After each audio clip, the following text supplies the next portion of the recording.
John Reardon is someone I've long wanted to meet, and even though it's often I meet people in person prior to hosting them on this show, there are certainly episodes with folks I've never met. John is such an incredibly friendly and approachable person that this didn't feel like a first meeting. It's one of those situations where you've followed someone's content long enough to where you almost feel like you know them. Perhaps some of you feel the same about John. He and I bounce around in such a fun way and obviously always land on Patek Philippe, the storied watch brand slash family owned business that has completely molded John's career. I don't think you'll find a more educated person on all things Patek, which is why there's an inherent trust in his business, Collectability. And because he agreed to come on this podcast, you'll also learn about his first car as well as his wide-ranging taste in music. Please enjoy my conversation with none other than John Reardon. I'm your host, Wesley Smith, and you're listening to the Standard Age Podcast.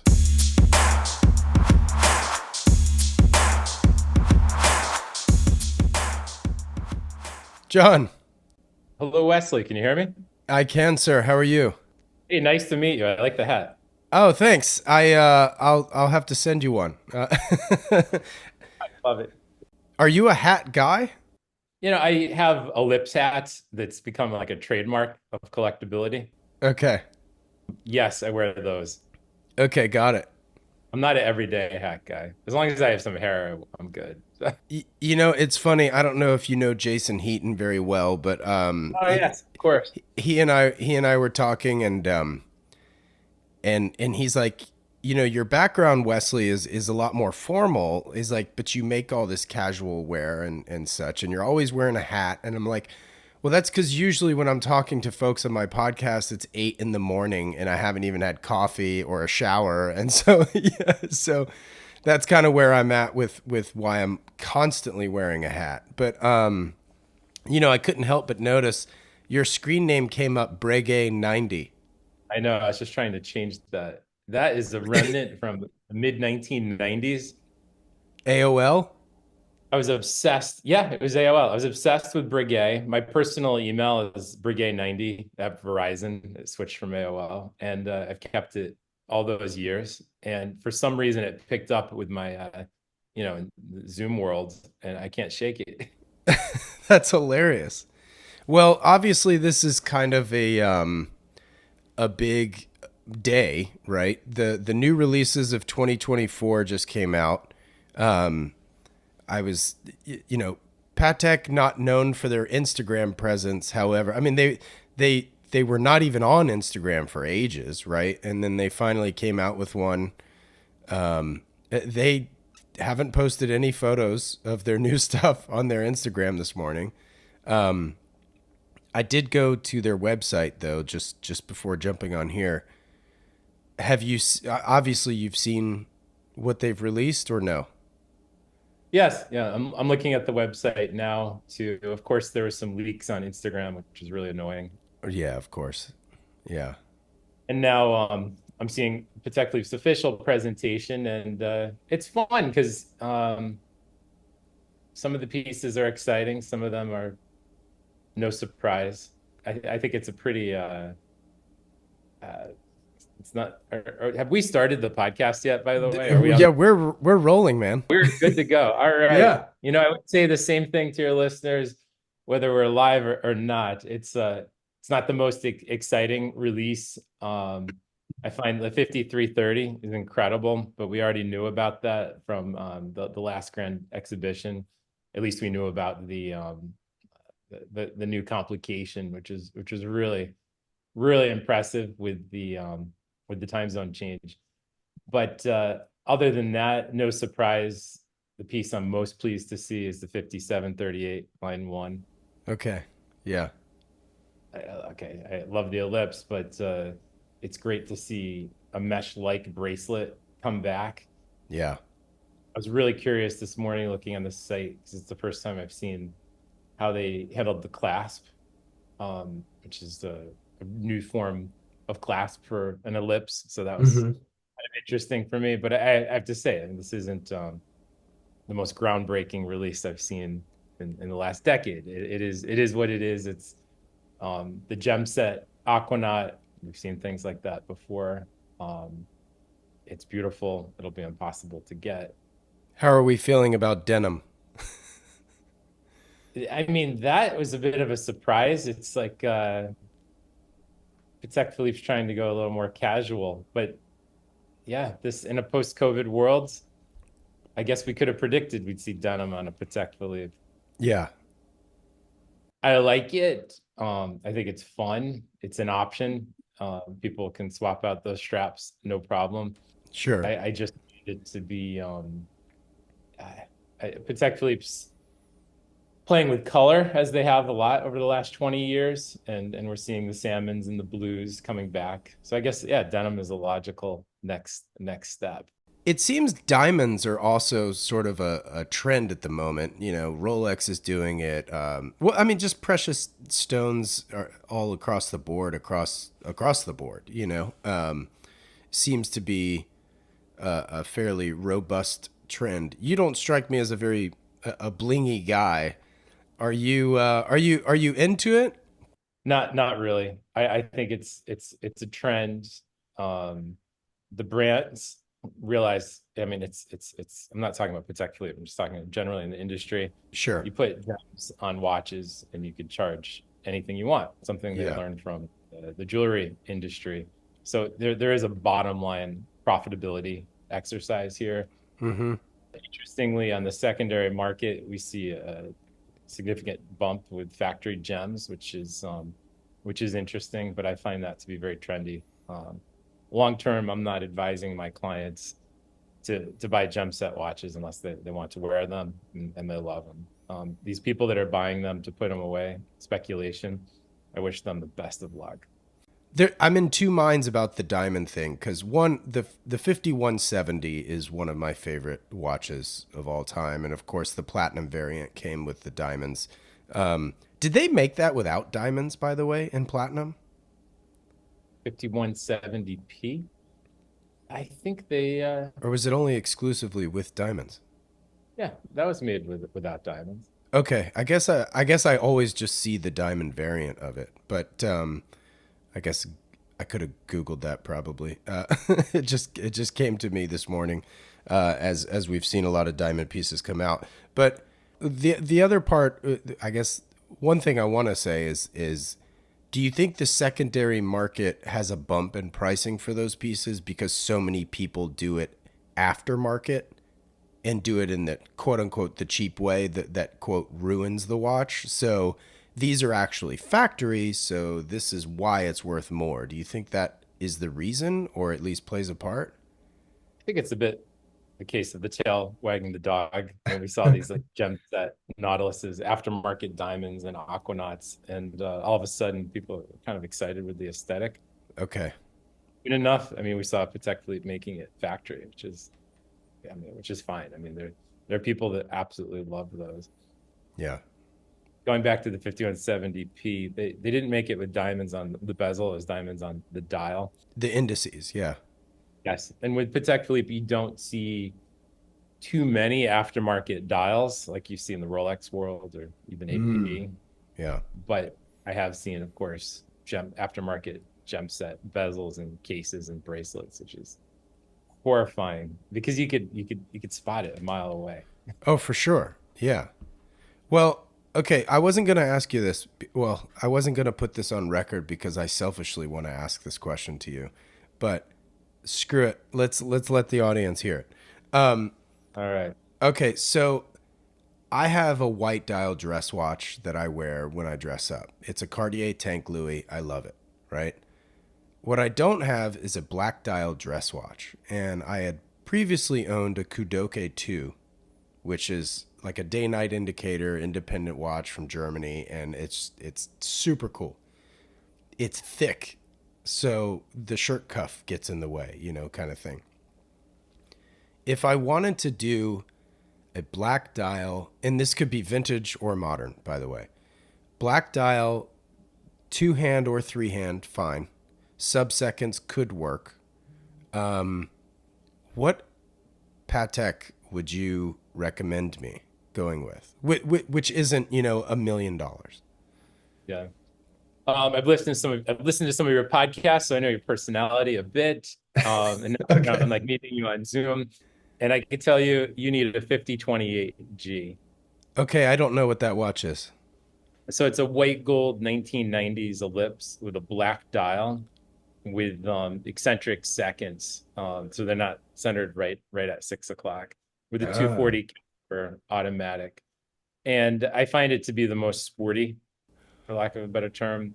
Is this the one that was like the Ferrari uh Yes, yeah, dashboard? there are people on Instagram that are tying that to Ferrari, which I think is a bit of a stretch.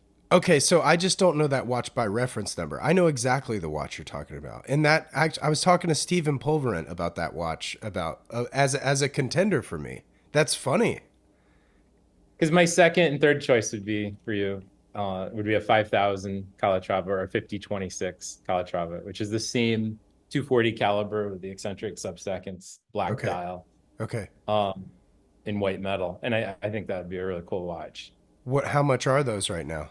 Around 20,000, Okay. which isn't, it's not so bad. We're seeing a bump in prices with the lips now that more men are wearing smaller watches. There's more demand. It's fun seeing women and men competing for the same watches for the first time. And there's a great article that just came out today by Victoria Gomelski in the New Okay. York Times Cool. about size. I think I forgot the title of the article, like size matters, and it's about wristwatch sizes and the how the 40 millimeters is now out and 30 millimeters is in. And it's really interesting her interviewing various subjects from the fashion world and watch world on that topic. Sure. Well, I'm sure Mark Cho may or may not have come up then, because with all of his research. um, His Just NY lecture on that topic was just brilliant. yeah, it was great. Mark, for starting a conversation, which is now everybody's having. Yeah. What size? You said it was a 5,000. You said was the reference number. Yep. So the reference, 5028 Oh, ellipse. okay. So here, I'll get the dimensions. And then you listed a couple others there that I was kind of curious about. The only thing about the ellipse is quite literally the shape. Like I love the dial, I love the idea. I just don't know that the ellipse shape is is my favorite. And I'll cut some of this out because I doubt people really care about my watch search.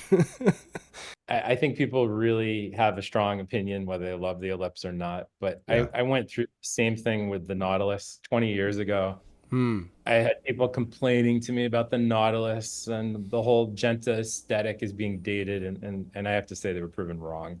Right. Uh, I think the ellipse is purer form, particularly DNA, than the Nautilus.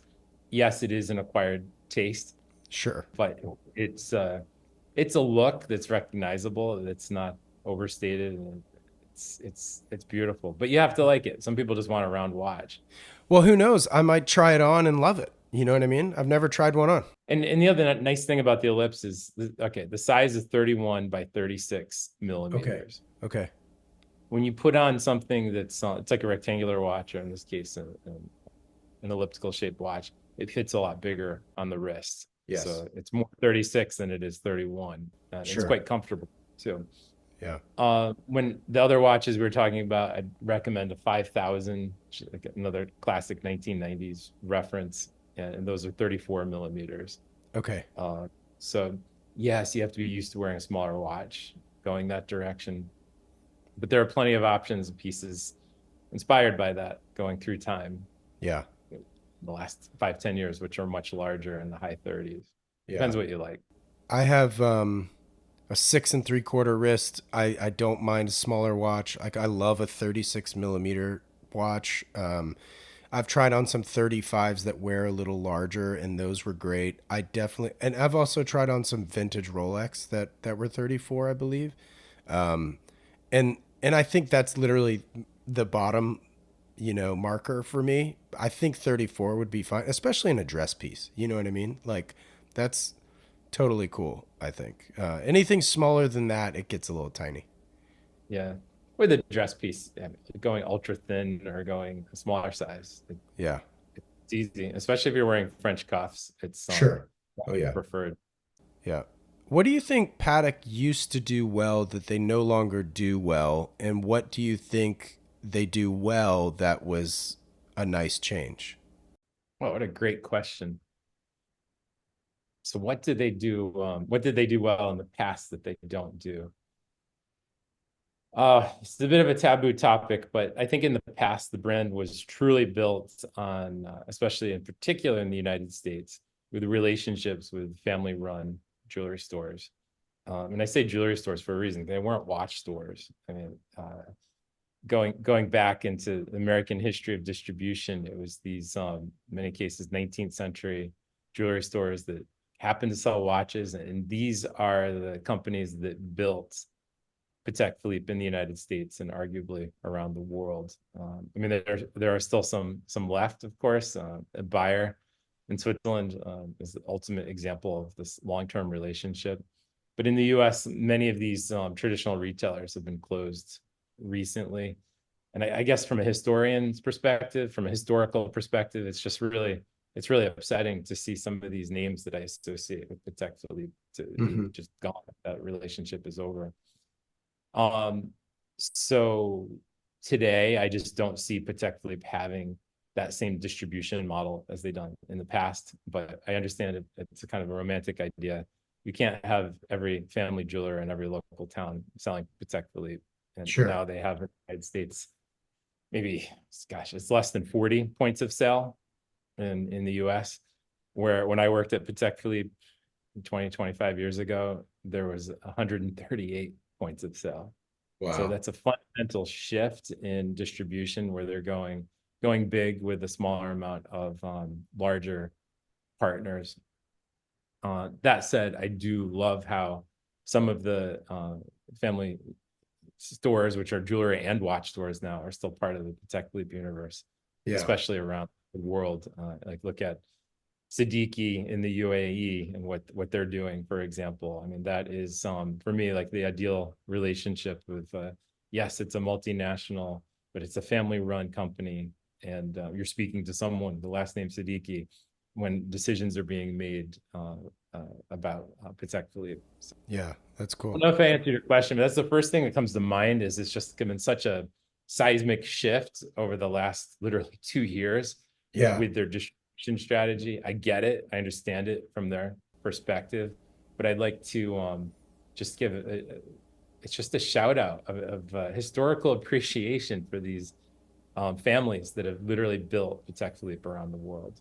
Yeah. So what do you think they're doing well now that they didn't do? I think that Patek Philippe is literally making the best watch today than they've Mm. made in their whole history. And I've heard now 3 generations of Sterns share this mantra. It's like they will always make the best watch. And as they've made production more vertical, have they controlled supply lines, the development of technology, of like what they do, advanced research and silicium, which is a hot topic. The bottom line is the watches that are made today are some of the best finished, highly coveted watches that Patek Philippe has ever made. Now, being someone who loves vintage, I celebrate imperfections. So I love that if my 1950s Calatrava is only accurate to 10 seconds per day, I am fine with that. I'm very forgiving because I might not want what a silicium escapement like they're making today with a watch that might be accurate to a second per day. So from a timekeeping perspective, I think it's superior. From a functional perspective, from a water resistance perspective, from shock resistance, anti-magnetic. Yeah, they're doing things right. But I celebrate the charm of imperfection from the past. Yeah. Love it. Should the Holy Trinity be disrupted with the addition of a Longanzona, making it, say, the Holy Quadrant? No, I know. With our mutual friend James Lambden, we just had a wonderful podcast, and Great show, by the way. thanks for listening. And he really challenged me with his appreciation of Longanzone. Um, doesn't do it for me. I respect people that collect it. They make amazing watches. I love the aesthetic. Um, I have to say I'm so brainwashed by all things Patek Philippe. I couldn't go there. Literally, there's a fire truck. There's an alarm going by for what I'm about to share with you. The Patek police are coming. The bottom line is, if I didn't have a Patek Philippe, I'd want to wear a Rolex, and yeah, they'll be knocking down the door in a couple seconds. I have a huge amount of respect for Rolex historically, for what they make today, and indeed, the week I left Patek Philippe back in 2010, the first thing I did was buy a Rolex, What'd you get? an Explorer 2, white Oh, dial. okay. Let's see. 2010. Is that? Yeah. Is that was that the orange hand at that moment, or was that still the old red hand? Okay. Cool. Didn't keep Nice. it for long. But it was kind of, that was my rebellious years. Nice. But I've come back to, it's like my collection is, it's all Patek Philippe, and yes, it is an obsession. So when you bring up Longa and Zone, I'll hear the argument, I'll compare and contrast. There's actually some of their dials in particular I absolutely love.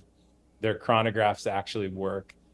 There's a lot of great things going for the brand, but I'm not a Richemont guy, never will be. Interesting. There's a watch for everybody out there, but it's not a Longa for me. So do you feel like it's more of a business thing where it's like that's quote big business versus independent, family owned? Is that where your heart lies in the sense that like that could never be disrupted because we are a family and you guys are just big bullies? I mean, you could bring up just with LVMH, Richemont Group. I mean, it's fine. They're making some incredible watches. They own incredible brands. They're profit driven at the end of the day. They're looking quarter by quarter at the end of Hmm. the day. They can control trends. They can control influencers. They can control the world. But that's just not for me. Patek Philippe, I'll tell you, I love when people get upset today, like Thierry Stern, because he's doing what he wants. This is his baby. This is his family's company. If he wants to come out with the watch that has his father's face on the dial, good for him, because he can. He's not chasing market. See, now the Patek police are setting off the alarms again. I can't hear them, so that's good. Oh, you can't? I can't at all. Yeah. That's good. We're next to a fire station here, so there's just no messing around. So but I'm glad that sound's not picking up. But yes, the bottom line is Patek Philippe is not only independent, they're independently minded. Yeah. I love that there's a rise of independent watchmakers, which might have 5 employees. But you know what? They're not truly independent because they're not truly vertical. They can't be. They're too small. Patek Philippe has found, I think, like the secret recipe, and based on a lot of luck and success over almost 2 centuries, that they're able to make the best watches ever made. Yeah. To become, I obviously didn't have this written down. To become vertically integrated, though, today, is that even possible? I mean, you hear about like our kids' generations like never going to be able to afford real estate without their parents' help, kind of thing. So, like, A is really it good is point. is it the same in watches? Would you guess? Yeah, it's funny because people have this romantic idea that, well, talking about Patek Philippe, that they made the watches ground up by hand in the past, and Yeah. that's not true at all. And it's so much fun digging into, I mean, pick any era, but let's say the 40s through the 50s, and how the like Audemars Piguet and Patek Philippe, they were going to the same suppliers, the same Ebosch, and it was really extraordinary to see how it's just kind of the dial, which odds were made by the same company too, had a different name on it. And Hmm. now we see difference in prices at auction, which in some cases shouldn't be justified just by the name on the dial. Yeah. So today, Patek Philippe has truly marched towards a more vertical production. And answer your question, can a company be 100% vertical? I think Rolex has probably taken the lead on that. I mean, they're a monster. They have everything. They even I think they what's the terminology? They smelt their own gold and everything down in the basement. They literally have control of their distribution system. I think Patek Philippe is right there with them. Um, But sorry, I just mean as like a startup, like as a new business. Like, do you think it's even possible? oh no, absolutely not. Yeah. So yeah, so if a really talented new watchmaker on the scene says, "I'm going to make something from scratch without anything from anyone else," that would be close. I mean, Yeah. they're going to get stumped on the hairspring, they're going to get stumped on the crystal, and they're going to get stumped on, unfortunately, on some other parts along the way. Yeah. But and we've seen this storyline with Roger Smith. We've seen it with some of the other independents where how much of the watch is truly made by hand. Right. And even a purist such as well, there's a lot of purists out there. Let's talk about Dr. George Daniels. I mean, he really wanted to make the watch from start to finish himself, and I think he came pretty close to realizing that dream. But he also knew you couldn't make every last single component and part Right. by yourself. It So, takes a village. yeah, yeah, no kidding. Speaking of villages, where are you based? Chatham, New Jersey. Okay, so you're in New Jersey. Okay. I was thinking Connecticut, New York, New Jersey. I wasn't really sure. We're S- about an hour from the city. okay. Is that where you grew up? No, I'm from Bristol, Connecticut, Ah, okay.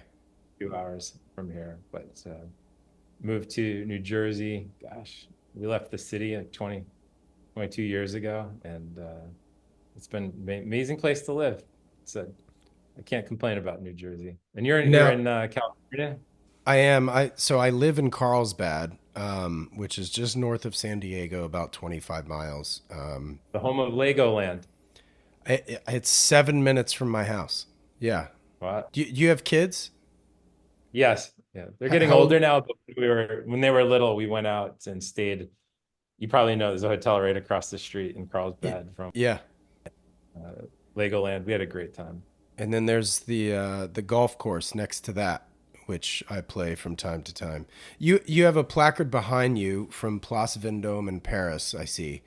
Um, I would presume that's from the store, or was that an event? I can't exactly read it. In 1960 at Place Vendôme, where Patek Philippe presented their selection of novelties and some jewelry pieces to present to the international jury. Okay. This was basically the Gilbert Albert storyline in the early 60s. Gilbert Albert was winning everything, and he was in charge of the production atelier on the design side. And Patek Philippe wasn't shy getting out there and showing their watches in front of everyone at these exhibitions, and they won. They consistently won in the early 60s, Oh thanks wow. to Gerald Barry. He was like 26 years old at the time, and he was just making designs no one ever saw before and absolutely loved. Cool. Yeah, I've been. I believe they have a store there at Place Vendôme. But do you have any sort of personal relationship with any particular store or AD? Not as a buyer, but some of my closest personal friends are uh, at Paddock ADs. Like growing up in the industry, my job was to visit each of the Patek Philippe ADs once or twice per year. So many of these become dear friends. So yes, I Yeah. have the relationship, and unfortunately, it's because of those friendships that I would never take advantage of. I would never ask for a watch. So Hmm. I've never. I mean, I bought, gosh, it's like 20 years ago. I bought my um, first Patek Philippe from an AD. So What was it? 5135 in white gold, Gondola Calendario. Nice. But yeah, in answer to your question, great friends, but Yeah. that's no business relationship. Right. Right. Well, I mean that makes sense. Um, to a certain degree, given what you do. um, where do you buy your dress shirts? You're always wearing a dress shirt. I've it's amazing place in New York. I have shirts made, and there's a tailor named Jonathan Sigmund. So shout out to him. Where? Okay, so where's he based? I haven't heard of him. So the name of the company is Alan Flusser. Oh yeah. Okay. Everyone knows Alan Flusser. Yes. He to Jonathan Sigmund. And he's right in Midtown, right near Patek Philippe, which is the reason that I'm there. Convenience. And I highly recommend making an appointment. And I have some new suits being made. I can't wait to pick them up. Amazing. What are you having made? He has this this whole move towards casual, Sure. which is just like the traditional suit and vest might not cut it anymore. So he has this it's like I'd call it like a travel jacket that's almost borderline a sweater, which is he's been doing it before everyone started wearing it. It looks a bit like the Hodinkee. Hodinkes have these great jackets. When you get to be a certain level of membership, you can get one of these jackets. And Jonathan Sigmund has, I think, one of the most beautiful ones available. And for under $3,000, you'll get something you could wear for the rest of your life. Given the price point of what you sell, I love the fact that you named your business Collectability because it makes it so approachable. How'd you land on the name, though? So the whole concept of collectability is I didn't want John Reardon watches. Right. I really want to create a platform, and it's amazing. We're almost 5 years old. It's gone so fast. Unbelievable. I wanted a platform. It wasn't just about me. And when you hear about my colleague Tanya Edwards and her biography, she was my former boss at Patek Philippe, who's just instrumental in growing the brand in the U.S. and internationally. And to have her as my co-founder is a pleasure of honor. And now we're about to have this new big announcement coming up in the next few days of our new employee, and it's someone I'm sure you're following on Instagram. And then we are continuing to grow this little company to offer the ability to help people collect. There you go, collectability.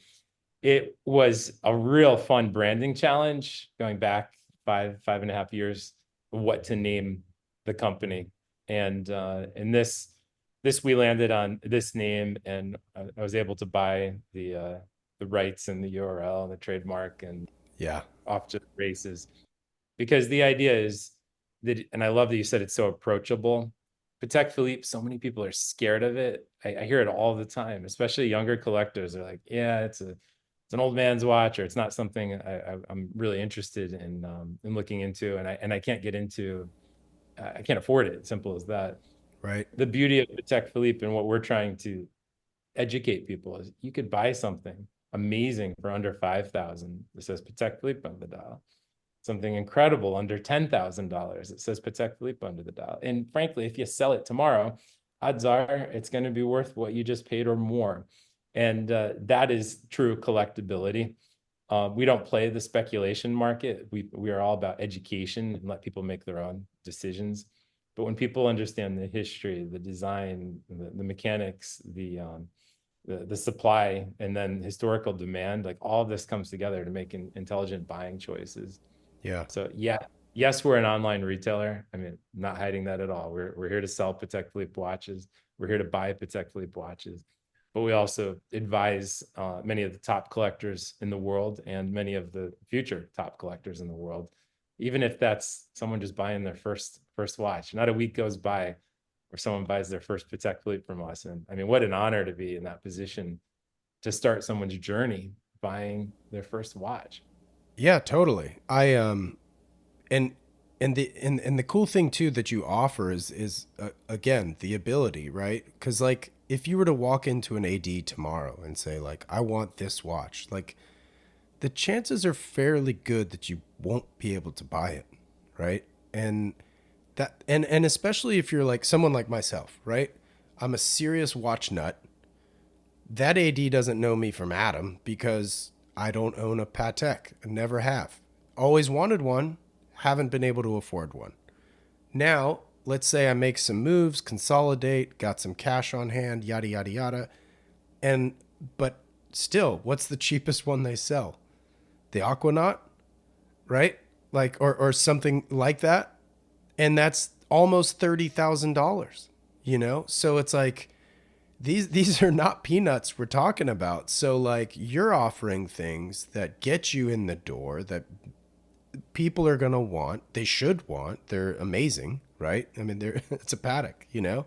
And so like a 5196, like I would love a moon phase, but I would love to go older if I could, but those values just keep climbing, and it's just like I don't think they're old man watches. They're just freaking expensive, you know? And it's Yeah, like that's fair to say. I also I also have a wife that, dare I say, has her opinions. So it's like, and I don't mean about watches, I mean about money. So it's like, uh, so it's one of these things where like you say, like you could come to you, however, and spend 5, 10, 15, and not 30. And then the 15 or 20, even the ellipse, like you say, like, I mean, what is that new ellipse that just came out today? Granted, it's on bracelet. Did they put a price out? Let's see. Because if you're looking at ellipse, you might be able to pick one up from you on a strap for 20 grand. If you get an ellipse from Paddock today, it's going to have to be on that bracelet, and it's probably going to cost you what, 60, 80, 100, you know? This is interesting. I was guessing before I just looked it up Yeah. how much the new mesh bracelet 5738 time only is. And I was going to say, oh, it's going to be in the low 40s. I bet they might even get 45. The retail, US suggested retail is $60,100 Okay. for an ellipse on a bracelet. Yep. What I'm selling is, yes, an ellipse on a bracelet with the watch that inspired these from the 70s and 80s for quarter of the price. Even Right. just it's a big disconnect in pricing. And it's the same with like pocket watches. Like they have I love looking at their pocket watch prices. The classic time only 973. This is a watch that I'll sell on my site for $5,000-$6,000 for a beautiful 973. And fair enough, it's been in production for like 30, actually 40 years plus. Wow. Current retail for this exact same watch today is 45,250. I Unreal. mean, that dislocation in the marketplace to buy something identical is collectability right there. Yes. Okay, I'm going to cut this out too because I wanted to talk to you about pocket watches too because I know I told you about black dial dress watches. My other idea, call me crazy, was to buy a pocket watch and to wear that when I dress up, right? Because like that's freaking cool. Sorry? I hope you keep this conversation in this podcast. You should buy a pocket watch. Well, I kind of want one. Yeah, there's nothing. There's no object. This isn't just about watches. There's no object in the world today that you can buy that is better value than a Patek Philippe pocket watch. I just challenge someone to show me what else should I buy that 5 years from now, 10 years from now, or 100 years from now will retain and hopefully increase in value. We live in a world where everything is just so disposable, and the fact that you could buy something for $5,000-$6,000 that was made 100 years ago that's still working and is identical to the way it was in the past, because pocket watches aren't being like refinished and restored like Right. wristwatch. The fact is there's no market for people to try to make a tropical dial reference 973. It just, what you're buying is something that has age, something that has personality, and something that has a story, and at a price point that is often less than a modern day platinum buckle. Not kidding. Like if Well, I'm gonna trust me. I'm gonna revisit your site because it's been a while since I've looked at your site from a consumer standpoint. Because I've been listening to your podcast as well, and I love them, and they're very educational because you know reference numbers. I don't. I just don't. I mean, I know a handful because I have my favorites, right? Or they're super famous, like 5970. Like who doesn't know that reference number? But yes, I think you may have just talked me into the pocket watch over even the black ellipse, especially for a quarter of the price. And I just think it'd be kind of cool. Talk about a conversation piece. I mean, at a party or a wedding or what have you. So, do you have pocket watches currently available? I have a bunch that I need to still post, but yes, yeah, we have pocket watches in stock, but I'm a little behind on posting. That's fine. So we can talk a pocket listing here, as they say in real estate. So yeah, if you want to send me before you even list it, send me what you have, even if they're iPhone photos. I don't care. because I'm very interested. What's the least talked about aspect of the auction world that you feel should be unveiled? Uh, like James and I in our chat on the Collectability podcast went deep into the lack of transparency. Okay, lack of transparency. Okay. So that's important. Um, However, I just want to be so fair to especially my friends in the auction world. There are people you can contact that will be 100% honest and transparent. And half the time they're gonna have to be whispering to you saying, I'm not supposed to tell you this, but and that's the Right. information you need to make decisions whether to bid or buy something. So I highly recommend anyone who's interested in watches, any brand, attend auction previews, befriend the specialist. These people will be your best friends. Mm-hmm. Really be honest with them what you're looking for, and they'll help you. And you don't need to go to the star of the show at each auction house. I guess it's like in any other business. You don't have to go, you're not going to get to the chef. Maybe you want to talk to the sous chef, or frankly, you're going to hear more from the servers than anyone else about how good the food is. That's a great analogy. Yeah. Same story in the auction house. It's really fascinating to just talk to the person who's presenting you the watch, and you might be lucky enough to find someone that shares a common passion and might be able to offer some tidbits where you could learn something, and then you could drop some knowledge with them too. Yeah. The great thing about the people in the auction houses, they're generally obsessed with watches like we are. That's why they're in that industry. When I worked at both Sotheby's and Christie's, we had so many young people. I shouldn't say that. We just had people, we had all ages that wanted to work in the auction world. In fact, a lot of the clients that were dropping 6 or 7 figures a year said, John, I want your job. I want to work in the auction world. And some of them actually have made that jump into auction. Mm-hmm. So I'm trying to spin the negatives of the lack of transparency and encourage the positives that there are some very fully transparent people that are there to help and assist you. Maybe not even selling you something, but just assisting you and learning about your passion. Sure. What was your interview like when you first started with Paddock? Like, what do you remember your interview? Very specifically, it was I thought first it was a joke. I thought it was a prank by my roommates who knew I was obsessed with Patek Philippe, because I had a call from a woman who wouldn't identify what company she was recruiting for. It was a headhunter. And I asked her, I was like, all right, if it's I said this is, I guess, kind of unfair to say. I said, if it's Rolex, I'm uninterested in talking to you. If it's AP, the conversation is over. If it's Patek Philippe, I'll be right over. Um, Wow. I was a cocky kid in my 20s. What can I say?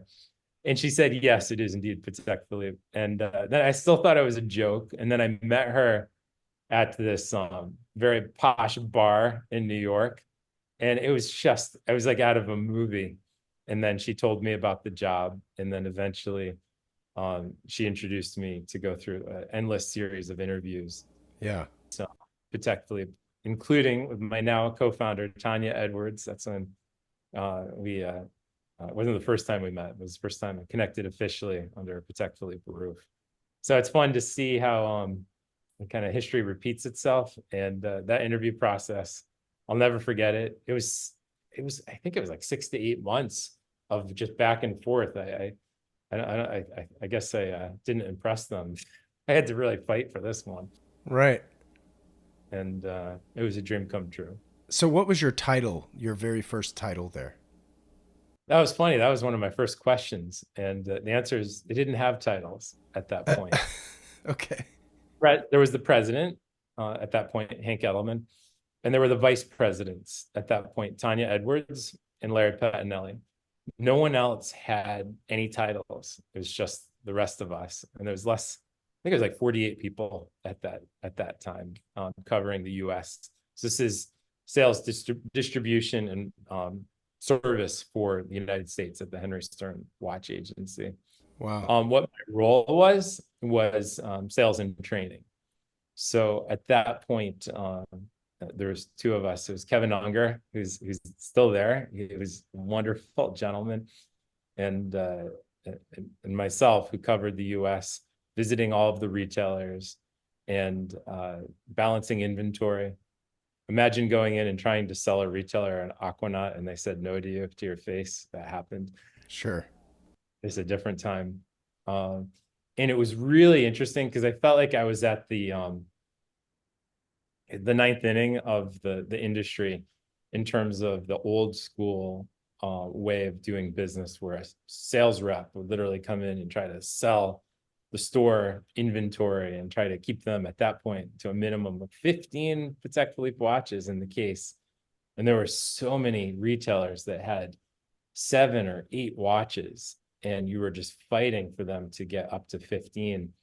And it was just a very humbling experience. In some of those cities, they welcomed reps with open arms, and others, I'll never forget one in Tennessee in particular. Okay. Who he's since passed away, may rest in peace, but he was legendary for his abuse of sales reps. So imagine going in, holding you have the flag of Patek Philippe in your hand and being told to sit and wait 2 to 3 hours for the honor to meet a store owner who may or may not buy one watch. And I remember he didn't buy a watch and just shoved us out the door. I mean, this isn't that long ago. And I'll never forget my time in Tennessee, just being absolutely abused as a Patek Philippe employee. What? Like, why? Like, what benefit was there? It's such a great question. It kind of comes back to the strength of the American jeweler, which we kind of opened this chat of how that's what built Patek Philippe. Sure. These local jewelers, in many cases, had absolute monopolies on every wedding, on every celebration, every event of one's life, and buying all luxury goods, whether it could be a beautiful place setting, table setting, vase, or your wedding ring and engagement ring and anniversaries all along the way. They had a lock and huge amounts of wealth and power. Yeah. Just a few people. Yes, Yeah. they had cases of watches, but everyone forgot that this was what it was like. And This was like a function of you need me more than I need you kind of thing. yes, yes. And picture, when I tell you the story, what happened in Tennessee, this was basically walking back into the 1960s, 1970s, walking into the quartz revolution, and what it would have been like for my predecessors to try to sell these useless objects, which is what they are. No one needs them, Right. in a world where they're being undercut by quartz watches. So it's fun. I never thought of it in that, packaging it in that way, but that's what my experience was like now, gosh, 25 years ago, is I was kind of getting the last taste of the quartz revolution, where what I was selling as a Patek Philippe watch was not important to that individual. It was, he was doing literally me a favor and Patek Philippe a favor if he even bought one watch from me. And that's why I had that so-called abusive relationship. Wow. This was not common. A lot of those retailers were closed. Today, they're all closed. And it's kind of fun balancing in my own mind the pluses and minuses of these business relationships that lasted decades. Yeah. Yeah. What can you say about production numbers and how they affect pricing? I think Patek Philippe, you hear different numbers. I think 65 to 75,000 per year is their official statement. Personally, I wouldn't be surprised if it's a little more, but we'll never know. It's a private company. They could be making 50, they could be making 100. We won't know, and they don't have to tell us. Yeah. Perceived supply is very important to the marketplace. And one of the most common questions people ask is, okay, I just bought this XYZ minute repeater. How many do you think were made? How many do you think were sent in the US? The truth is, you're never going to get a real answer for current production. Mm-hmm. What I like about going back in time, not in all cases, but in many cases, we have a very good idea how many pieces were made of a particular vintage reference. So if I'm going to put my own money in a piece, I'd rather be sure I'm buying one of 5. I'd be sure I'm buying something unique. rather than buying something that has been made in the hundreds, if not thousands. Yeah. Like I think back like with the so-called new release of the um I'm pulling up the reference because I haven't memorized the new references yet. No, that's okay. 330G this week with Watches and Wonders. All right, if I was one of the people who bought that in Japan at the limited edition Watch Art exhibition, I would be like, all right, it's great. I have one of the first, but now like every one of my second cousins is going to get one of these watches. Mm. I rather deal in the past where I know, all right, there's 6 of this reference 2523 that were ever made, and that's just very comforting to me Mm-hmm. of dealing with absolutes.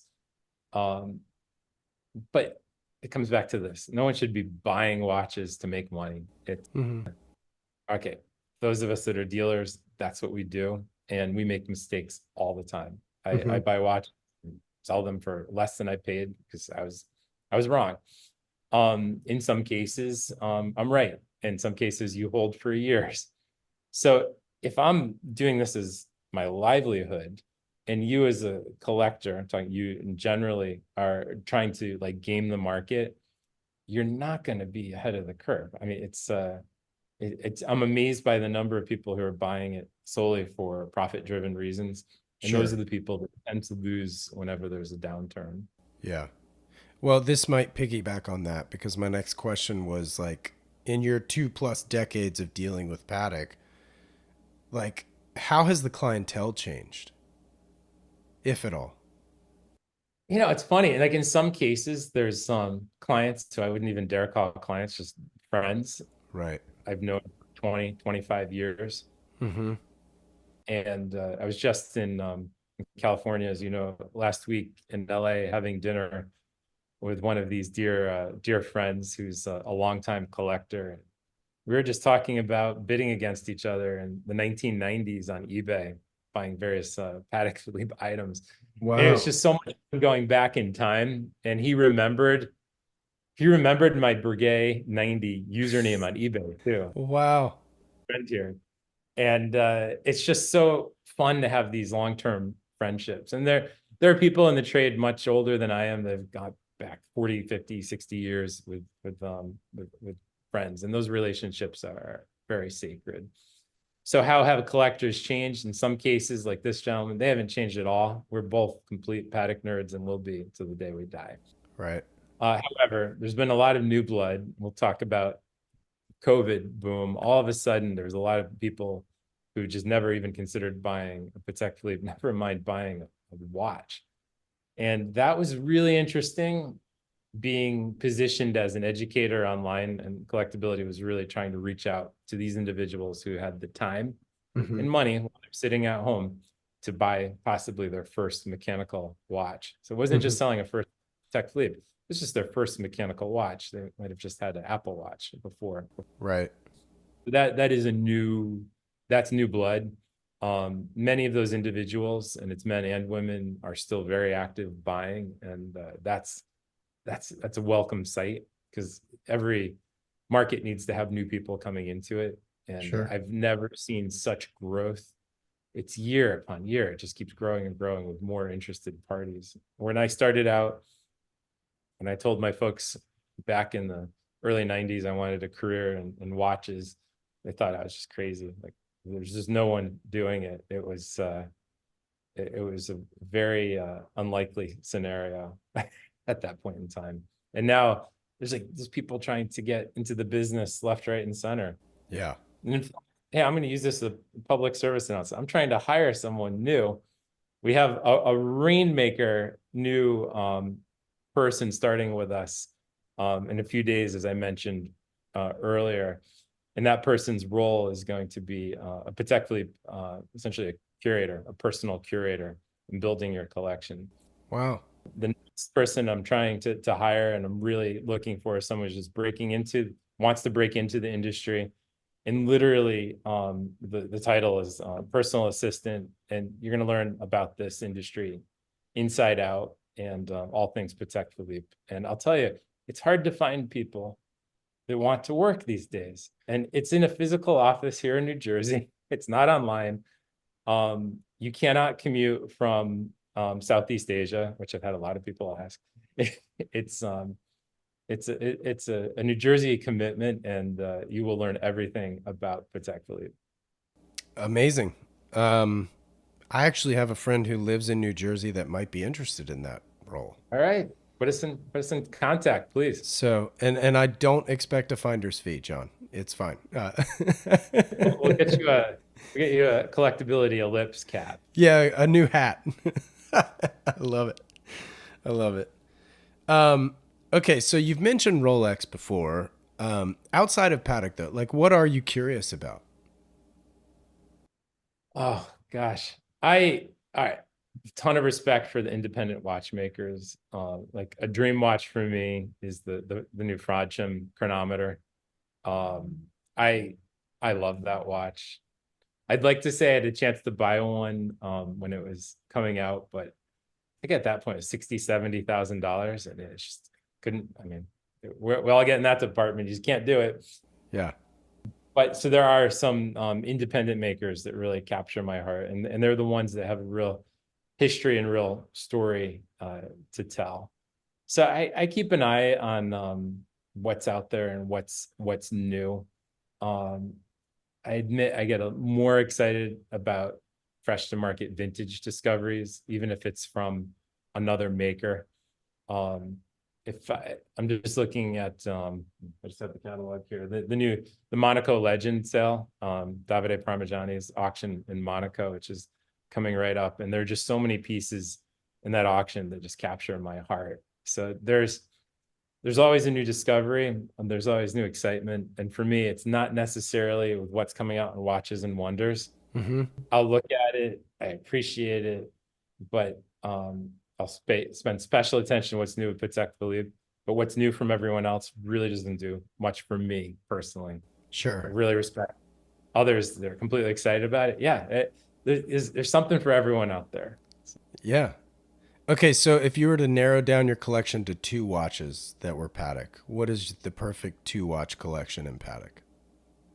Imaginary or real? I guess we have to say imaginary because I'm not even close.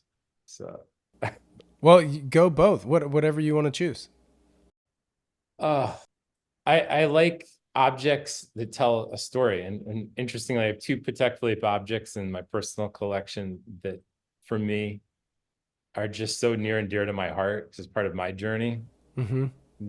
Uh, that yeah, I guess I'm living the dream. I have my own little Patek Philippe museum here in New Jersey. Yeah. These are the two objects, and they're not watches, but they're both Patek Philippe.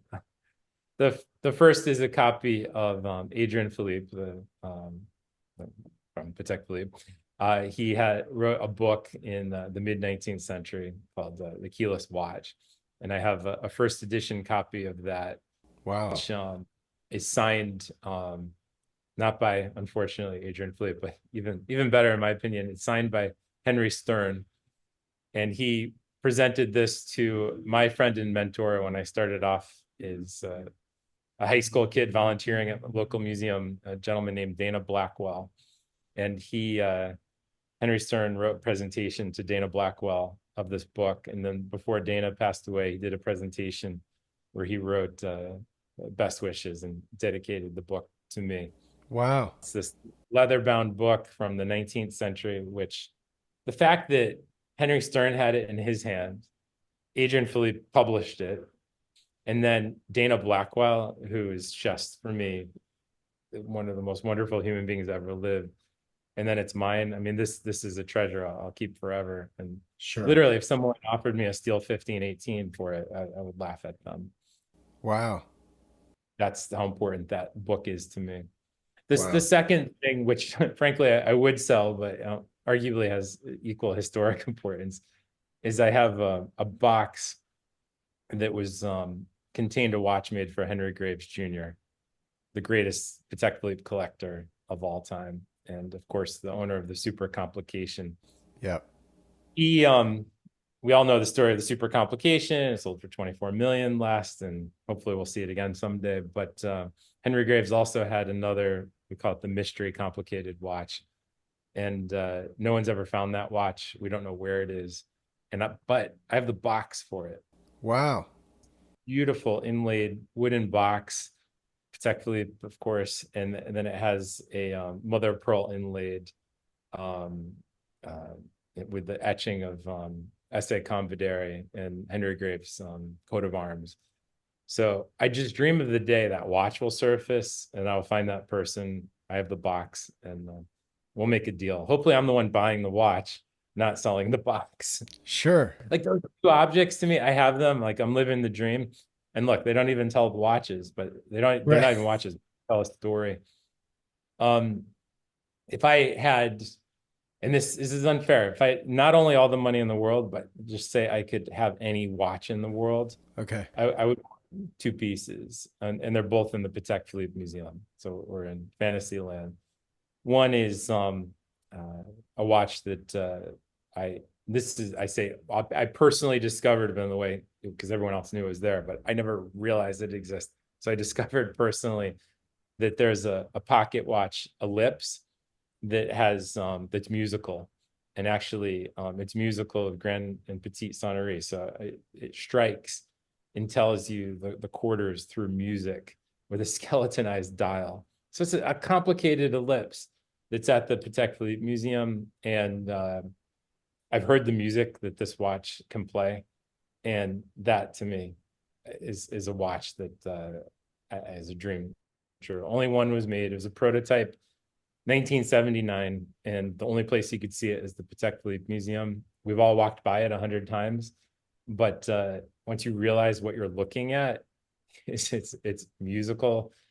It just captures one's heart. So that's my first piece. The second, gosh, it's so cliche, but I mean the Platinum 2499. There's only two out there. Love to have one. Amazing. What is that? I'd wear that watch every day. Why not? Oh, that's sick. I love it. And one's in a private collection. So With that ellipse at the museum, do they even have it like on a recording or anything for people to listen to? Because I doubt, obviously, they're not going to play it as you walk by it. So, like, but is there like an audio? And if there isn't, you should suggest that to them. yes, uh, I will pass on your suggestion because that makes sense. Because they have a wonderful iPad tour that you could take, and you walk case by case, and you could like dig into the watch in great detail. Okay, And in many cases, listen to a narration by no other than Philippe Stern telling you about his watches. cool. So the music is not something that's shared at this point, but that should be done. 100%. Yeah, that's such a foregone conclusion, I feel like. It's a very good idea. So Okay, well, good deal. What was your first car? my first car, Yeah, gosh, that's going back a few years. It was a Chevy Citation. nice. I mean, it was actually great memories of that in college. Yeah, it was a fun car. Was this a hand me down or you picked it out? It wasn't even really my car. It was my sister's car. I have two older sisters, and I think it just kind of got passed down. And then I ended up when they started their professional lives, I ended up with the car, and yeah, so that was the first one. But the first one that had a title in my name, now that was something I'll never forget. A white Jeep Cherokee. Nice. Yeah. Oh, I love that. I'd love to have that back. What year was it? Do you remember? Oh, it's probably like 87, 88. When I graduated from high school, my grandfather gave me his 88 Cherokee Laredo. And No way. yeah, I'm obsessed with that car. It was navy blue or like a darker blue. I don't know what the color was called, but had gray cloth plaid interior, 4x4. I ended up putting BF Goodrich all-terrain tires on it. It was I put an Alpine CD player in it because this was the Jeep was 10 years old when I got it. It was 98 when I graduated high school. And then but the crazy thing is like it started getting all these oil leaks. So I ended up selling it for like nothing. When it hit 90,000 miles, it started leaking oil, and it was like $700 just to start the thing, it seemed. And so I got rid of it, and I regret it. And like I have Google alerts, I have eBay alerts for any 80s Laredo. I want to find that car again. Like just Just the sound of starting yes. 80s Jeeps. Gosh, it's in my mind like it was yesterday, but you also brought back another memory. Whenever you drove away, there was always something leaking on the ground. Yeah. Always. 100%. There's always some sort of a oil leak or something. So What was the first what was the first album you ever bought with your own money? you might not strike me as a Metallica fan. I think people might be surprised. This was it was a CD. I remember I had one of those six disc CD players Yeah. and bought U2, Nice. Metallica, and yeah, I famously have weird taste in music. Like it was I was obsessed with classical at that point. Big band music from the 40s, like Jimmy Dorsey. Little Glenn Miller orchestra. Yeah, exactly. Really eclectic mix and of course not of course. I also enjoyed Rachmaninoff, Okay. but that mix of like going from from classic rock to I don't even know how would you describe Metallica? Hard rock, I guess. Yeah, heavy metal. Yeah. Heavy metal. It was and it was really enjoyable having the juxtaposition of that type of thing. And even like my playlist today, it's all over the place. And I enjoy that. I'm the exact same way. What album of Metallica was it? Was it the Black Album or was it even older? Was it Injustice for All or okay. I remember the one with gosh, I haven't thought about that with the Sandman. Inner Sandman. Yeah. Yeah, I think that was the Black Album. Yeah. I'm So gonna listen to it again. I'm gonna download that to my playlist. it's crazy we're talking about Inner Sandman because last night, okay, so I do this weird thing. This might be TMI, but I watch YouTube videos when I brush my teeth at night. like and when I get ready for bed, I like oftentimes like put on YouTube in the bathroom. And so I came across an Inner Sandman live edition last night of Steve Vai and Joe Satriani playing Inner Sandman. And that's literally last night before I went to bed. That's what I heard. And so funny that you should mention that now. Anyway, what was your first concert? Oh, that's a good segue because I have a celebrity story to share with you, which for the Let's go. horological world is about as good as it gets, and it's not the names you're thinking of in your mind.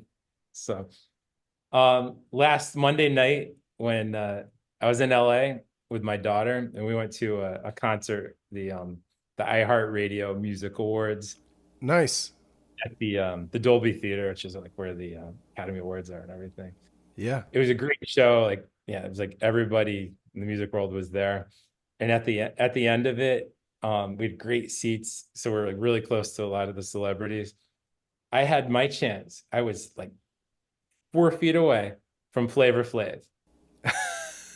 He had the clock on around his neck. And I have to say, maybe he is my inspiration for all things horological.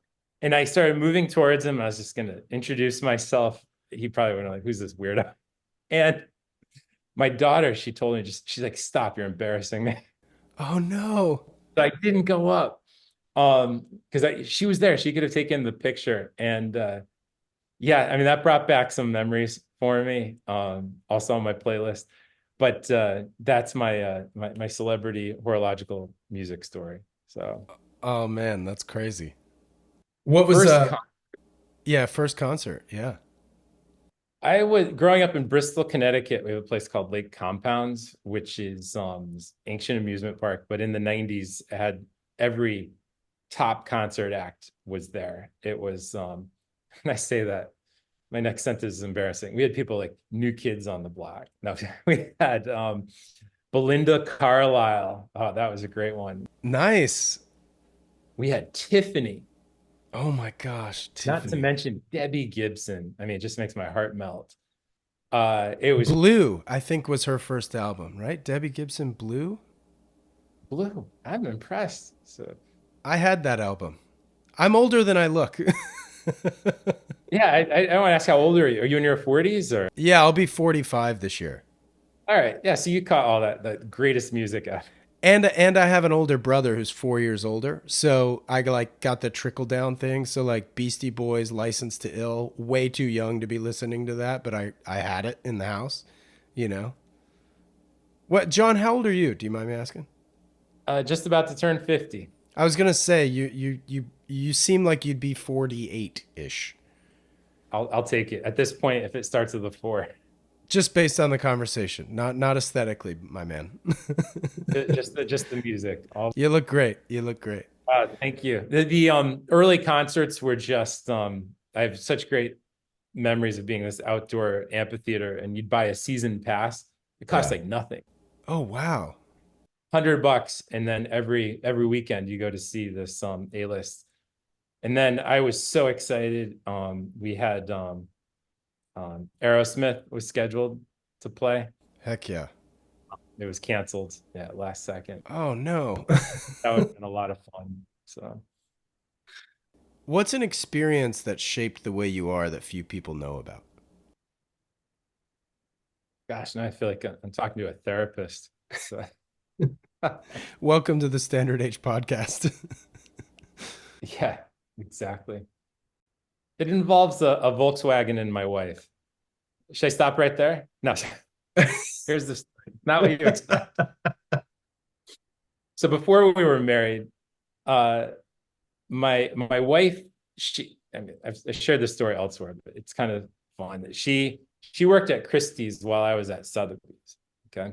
So this was in the 90s when there was a lot of antitrust investigation, and you couldn't date, never mind, live with someone that worked for the other house. So this made for a wonderful 1990s love story. And if any screenwriters out there would like to make a movie about this, I have stories to tell.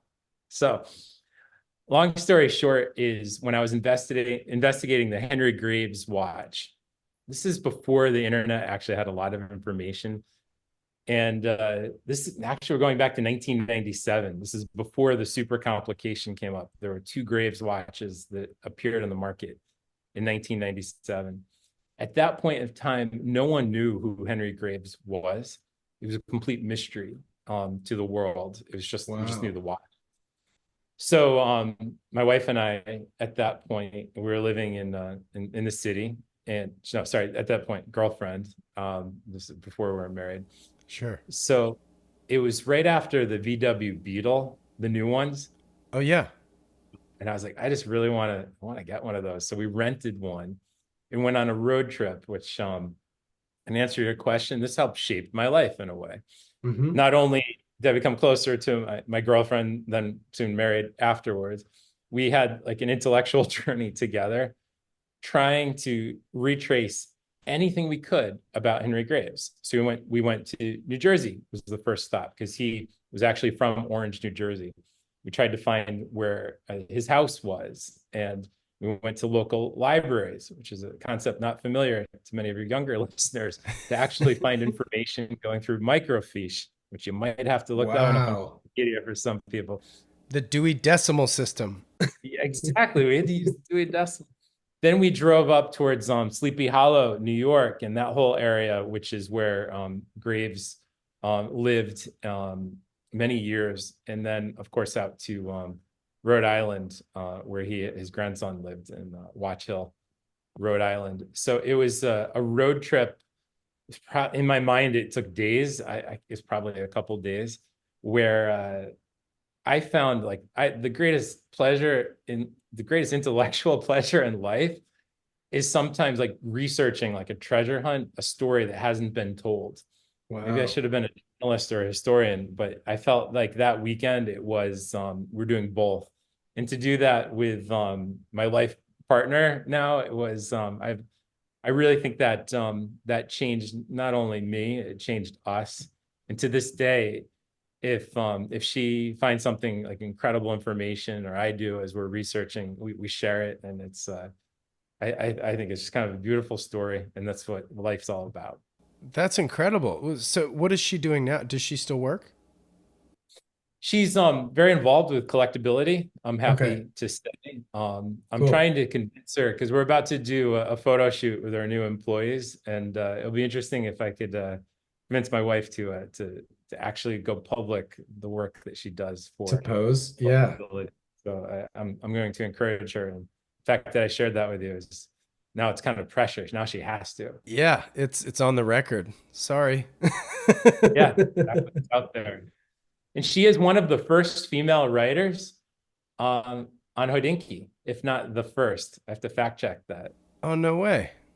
Like one article. So it's kind of she's always danced and outside of the horological world, and she'll. I think she loves watches, not as obsessed as I am, but you can imagine dinner conversation usually involves the words Patek Philippe. Oh, that's interesting. So wait, so are your kids into it now? Or are they like rolling their eyes all the time at dinner? Yeah, eye rollers. It's I I I don't expect any of them will go into the business, Sure. but my two older ones are members of the HSNY, and if you Very have any cool. birthdays coming up for kids or loved ones, buy them an HSNY membership. It's like the best $100 you could ever spend, Yeah. and it's kind of cool. Like when you give a kid this little gold pin and tell them you're part of something, and I think my kids appreciate that, and my older daughter in particular very much wants to take the watchmaking classes, Hmm. which I'm going to sign up soon. Just it's a great way to learn about how a watch functions and how it works, and that's the first step. That's where you begin. I took that class. It's great. I loved it. Who was your teacher? Do you recall? Oh gosh, if you hadn't asked, I could have told you. It's what was his name? Vincent by any chance? Yes, that's him. Yep, He's spectacular. he's the best. I loved him. One of the best Yeah. teachers. Like those classes do fill up soon. You have to almost fight to get a spot, and it's life changing if you appreciate watches. And I think you might agree to share this with your listeners. You need to take one of these classes because it'll Yes. bring a whole new appreciation for not only the watchmakers in your life, but for the watches in your life. Yeah. No. No. Fair point. 100%. Um, John, you seem like a fairly calculated person, but I want to know a mistake that you've made that you could pass on as advice of what not to do. Wow, that might involve another long podcast. Oh, okay. My father used to always say, "Mistakes are wonderful opportunities to learn," and that's so true. And Mhm. I made mistakes every step of the way, and as long as you stay honest and stick to the mission, you're going to be fine in the long run. I'm trying to think of a specific mistake that Even with regards to collectability. I, I my I'm going to answer that collectability mistake in a roundabout way. Okay. Sometimes all of us we live in patterns, and it's fascinating how all of us have we tend to make the same mistakes over and over again. We tend to do the same things right over and over again. Mm-hmm. I'm a long time runner. I'm just about to do, gee, it's like my fifth New York marathon in a row, this coming November. Nice. I bring that up is because every marathon I make the same mistake. I go out too fast. It's so Oh, cliche, but when you're sitting there with like 50, 60,000 other people and they say adrenaline. go, Yeah. you're just the first half of the race, you're always going to go faster. And in marathoning, especially at my level, I'm not world class by any means. The whole idea is to get a reverse split, run the first Mm-hmm. half slower than the second half. And that is just such a key message in racing. And I always go out too fast and I always die around 18, 19 miles. Wall is real. It's just, it's crazy. But I love the marathon because it is kind of a paradigm for life. Mm-hmm. Mistakes I've made over and over again is you just go out too fast. And with collectability, literally I'm running the company as a way, it's like a reverse split. Yeah. This first 5 years of the company, nice and slow and steady. Don't make mistakes. It's all about trust. It's not about profit. Got to make enough to make the company grow, and things are going to be fine in the long run. At least I keep telling that to myself. So far, so what you're going to see in the second half is I'm going to start second half of collectability. At least I look at things in a 10-year plan. Is going to be go, go, go. And that's kind of exciting for me. But I have, in the last few years, made some mistakes where I probably took on more than I could chew. For at first it was one person, it was two, and now we're about to go up to 5.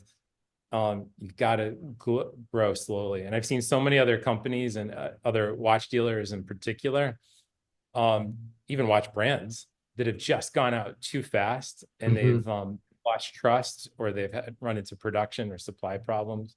And then they're just dismissed. And that is my greatest fear. So I guess to stay relevant, slow and steady wins the race. Yeah, love it. You have kids. What's one attribute of yours you wish to pass on to them? Not to be afraid to try something new. Take risks.